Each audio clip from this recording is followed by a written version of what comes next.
പ്രിയ കൂട്ടുകാരെ നമസ്കാരം. ഞാനിപ്പോൾ നിൽക്കുന്നത് കഞ്ഞിക്കുഴിയിലാണ്. എൻ്റെ തൊട്ട് പുറകിൽ കാണുന്നത് കഞ്ഞിക്കുഴിയിലെ ടേക്ക് എ ബ്രേക്കാണ്. വഴിയോര വിശ്രമ കേന്ദ്രം. ഏറെക്കുറെ 50 ലക്ഷം രൂപ മുടക്കി പണിതാണ്.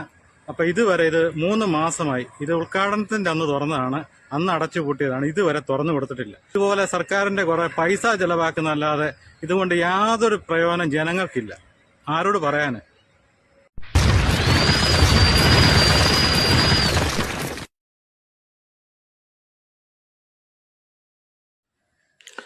ഇത് കഞ്ഞിക്കുഴി മാർക്കറ്റിൻ്റെ അകത്തെ വഴിയിടം എന്ന വഴിയോര വിശ്രമ കേന്ദ്രമാണ് ടേക്ക് എ ബ്രേക്ക്. ഏറെക്കുറെ 50 ലക്ഷം രൂപയോളം മുടക്കി പണി കഴിപ്പിച്ചതാണ്. ഉദ്ഘാടനമൊക്കെ വലിയ ഗംഭീരമായിട്ട് നടന്നു. ഉദ്ഘാടനത്തിൻ്റെ അന്ന് തന്നെ പൂട്ടി, ഇതുവരെ തുറന്നിട്ടില്ല. 3 മാസം കഴിഞ്ഞു. ഇത് ഇവിടെ വരാൻ വേണ്ടി ഇവിടുത്തെ വ്യാപാരികളടക്കം ഒത്തിരി ആൾക്കാർ കഷ്ടപ്പെട്ടതാണ് ഇങ്ങനെ ഒരു പദ്ധതി ഇവിടെ കൊണ്ടുവരാൻ വേണ്ടി. കാരണം കഞ്ഞിക്കുഴിയെ സംബന്ധിച്ച് നിങ്ങൾക്കെല്ലാവർക്കും അറിയാം, ഒന്ന് പ്രാഥമിക സൗകര്യം നിർവഹിക്കാൻ ഒരിടത്തും യാതൊരു സൗകര്യമില്ല. ഓട്ടോക്കാർ ധാരാളമുണ്ട്, ടാക്സിക്കാരുണ്ട്. അവരെല്ലാം ആ ഓട്ടോ സ്റ്റാൻഡിനോടടുത്തൊക്കെ എവിടെയെങ്കിലും ഫ്ലെക്സ് ബോർഡൊക്കെ വെച്ചാണ് കാര്യങ്ങൾ സാധിക്കുന്നത്. അപ്പോൾ അതിനൊരു പരിഹാരമായിട്ടാണ് വ്യാപാരി വ്യവസായ സംഘടനകളും എല്ലാം മുൻകൈ എടുത്തിട്ടാണ് ഈ ഒരു പ്രസ്ഥാനം ഇവിടെ കൊണ്ടുവന്നിട്ട് ഇത് ആർക്കും യാതൊരു പ്രയോജനവുമില്ലാതെ കിടക്കുന്ന കാഴ്ചയാണ് ഇപ്പം കാണുന്നത്. കാരണം ആദ്യം തന്നെ ഇനി ഇലക്ട്രിസിറ്റിയുടെ പ്രശ്നമുണ്ടായിരുന്നു. നഗരസഭയൊക്കെ കോടികളല്ലേ കൊടുക്കാനുള്ളത്. ഇപ്പം തുറക്കാത്തതിൻ്റെ കാരണം പറയുന്നത് വെള്ളമില്ല. ഇത് എല്ലായിടത്തും കുടുംബശ്രീക്കാണ് ഇതിൻ്റെ നടത്തിപ്പിനുള്ള അവകാശം കൊടുത്തിരിക്കുന്നത്. പക്ഷേ ഒരിടത്തും കുടുംബശ്രീ പ്രവർത്തകർ ഇത് ഏറ്റെടുത്തിട്ടുമില്ല. ഇവിടെ തന്നെ ഒരു കഫേ കേന്ദ്രവും കൂടെ ഉണ്ട്, അതും കൂടെ ഇതിൻ്റെ അകത്ത് പ്രവർത്തിക്കേണ്ടതാണ്. പക്ഷേ കുടുംബശ്രീയോട് അവരുടെ ആൾക്കാരവിടെ ഉണ്ടായിരുന്നു. ഞാൻ ചെന്നപ്പോഴത്തേന് അവരോട് ചോദിച്ചപ്പോൾ അവരെല്ലാം റെഡിയാണ്. പക്ഷേ ഈ വെള്ളമില്ലാതെ ഇവിടെ ഇത് തുറന്നിട്ട് എന്ത് കാര്യം? നോക്കി എത്രയോ മുറികൾ, എന്തുമാത്രം പൈസ മുടക്കി വെച്ചിരിക്കുന്നത് കണ്ടോ. ഫീഡിങ് റൂം അടക്കം എല്ലാ സൗകര്യങ്ങളും ചെയ്തിരിക്കുന്നതാണ് കണ്ടോ. നല്ല മനോഹരമായിട്ട് തന്നെയാണ് കെട്ടിടത്തിൻ്റെ പണിയെല്ലാം പൂർത്തീകരിച്ചിരിക്കുന്നത്. ആർക്കും പ്രയോജനമില്ലാതെ കിടക്കുന്ന ഒരവസ്ഥയാണിത്.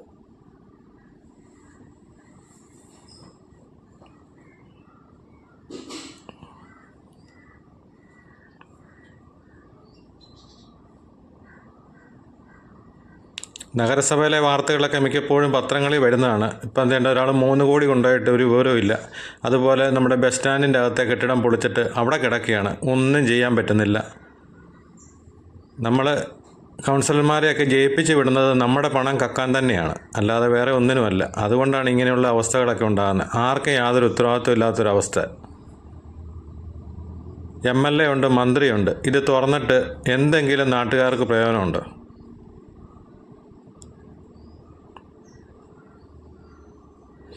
അതോടൊപ്പം തന്നെ അതുകൊണ്ട് പുതുപ്പള്ളിയിൽ 1 മാസം മുമ്പ് വലിയ ഉദ്ഘാടനമൊക്കെ നടത്തിയതാണ്. ഉദ്ഘാടനത്തിൻ്റെ അന്ന് പൂട്ടിയതാണ്, ഇതുവരെ തുറന്നിട്ടില്ല. ഇതിൻ്റെയും പ്രശ്നം വെള്ളമില്ലായിരുന്നു. ഇപ്പം എന്തേണ്ട ബോർവെല്ല് സംവിധാനം 1.25 ലക്ഷം രൂപ മുടക്കി പഞ്ചായത്ത് ബോർവെല്ല് സംവിധാനം ചെയ്തിട്ടുണ്ട്. ഇനി അതിൻ്റെ ബാക്കിയുള്ള കാര്യങ്ങൾ എന്ന് വരുമെന്നുള്ളത് അറിയാൻ പറ്റത്തില്ല. 20 ലക്ഷം രൂപയാണ് ഇതിന് മുടക്ക്.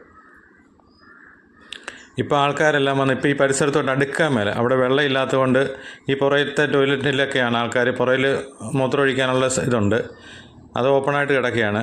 അതുകൊണ്ട് ഇവിടെ എല്ലാവരും വന്ന് ഇവിടെ വന്ന് വെള്ളം ഇല്ലാത്തതുകൊണ്ട് ഈ പരിസരത്തോട്ട് അടുക്കാൻ മേലാത്ത പോലെ മണമാണ്.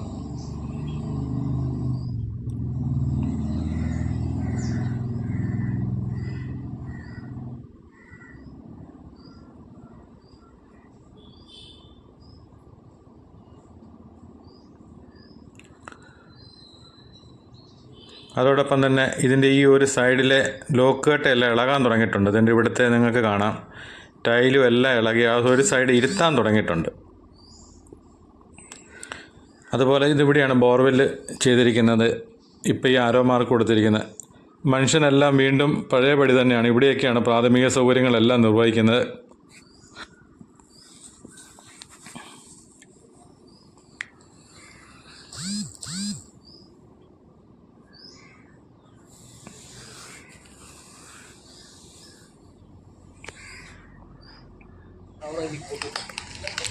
ഇവിടുത്തെ കണ്ടോ ടൈലെല്ലാം ഇരുത്തിയിട്ട് കണ്ടോ, നിങ്ങൾക്ക് കാണാം. അവിടുത്തെ കട്ടയെല്ലാം കണ്ടോ ചവിട്ടി നിറഞ്ഞാൽ താഴോട്ട് പോകുന്നൊരവസ്ഥയാണ് കണ്ടോ. അവിടെ ചെടി വരെ കിളുക്കാൻ തുടങ്ങിയിട്ടുണ്ട്. ഇങ്ങനെ എല്ലാ സ്ഥലങ്ങളിലും എല്ലാ പഞ്ചായത്തുകളിലും ഇതുപോലെ ലക്ഷങ്ങൾ മുടക്കി ടേക്ക് എ ബ്രേക്ക് എന്ന് പറഞ്ഞൊരു സംവിധാനം ചെയ്തിട്ടുണ്ട്. ഇത് കാര്യക്ഷമമായിട്ട് പ്രവർത്തിക്കുന്നുമില്ല. ആർക്കും ഇതുകൊണ്ട് യാതൊരു പ്രയോജനവുമില്ല. ഇതെല്ലാം പൊതുജനങ്ങളുടെ പണം, ആരോട് പറയാൻ?